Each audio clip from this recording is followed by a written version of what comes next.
Assalamualaikum warahmatullahi wabarakatuh. Sahabat Islam dalam kehidupan yang dirahmati Allah, Allah itu sangat pencemburu loh.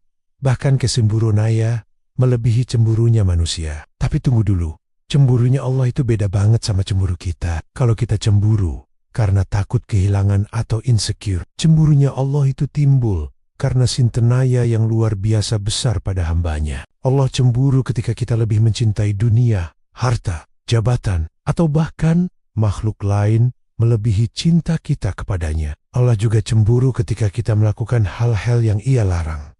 Ini bukan karena Allah butuh kita, sama sekali bukan. Justru karena kasih sayangnya. Allah nggak mau kita terjerumus ke dalam hal-hal yang bisa merugikan diri kita sendiri, baik di dunia maupun di akhirat nanti. Dalam pandangan Islam, Allah Subhanahu wa Ta'ala memang memiliki sifat cemburu, namun perlu dipahami dengan benar agar tidak menimbulkan kesalahpahaman. Berikut adalah penjelasan mengenai kecemburuan Allah Subhanahu wa Ta'ala dalam Islam. Kecemburuan Allah Subhanahu wa Ta'ala adalah sifat kesempurnaan. Kecemburuan Allah Subhanahu wa Ta'ala bukanlah seperti kecemburuan manusia yang disebabkan oleh kekurangan atau ketidakpercayaan. Kecemburuan Allah SWT adalah sifat kesempurnaan yang menunjukkan bahwa Allah Subhanahu wa Ta'ala tidak ridha jika ada hamba Nia yang melanggar batasan-batasan yang telah ditetapkannya. Hadis riwayat Bukhari dan Muslim.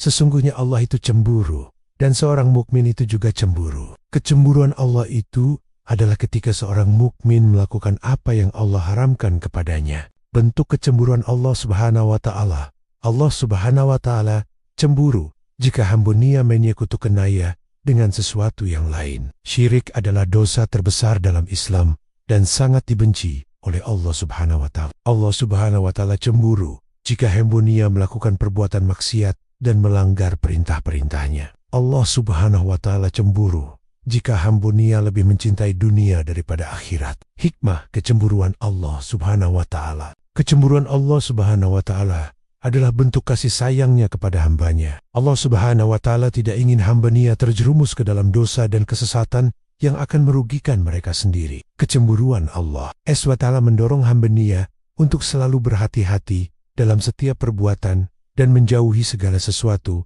yang dapat mendatangkan murka Allah Subhanahu wa Ta'ala.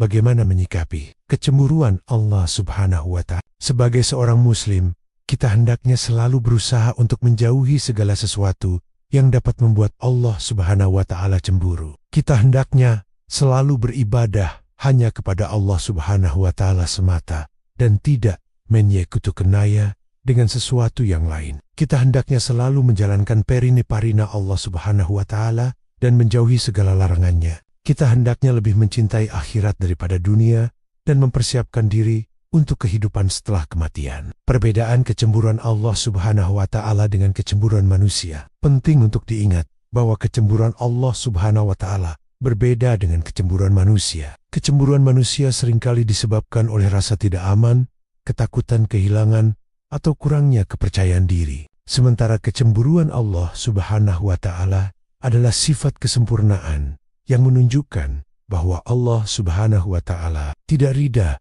jika ada hamba Nia yang melanggar batasan-batasan yang telah ditetapkannya. Jadi, rasa cemburu Allah itu adalah bentuk perlindungan dan kasih sayangnya yang tak terbatas, supaya kita selalu berada di jalan yang benar dan selamat.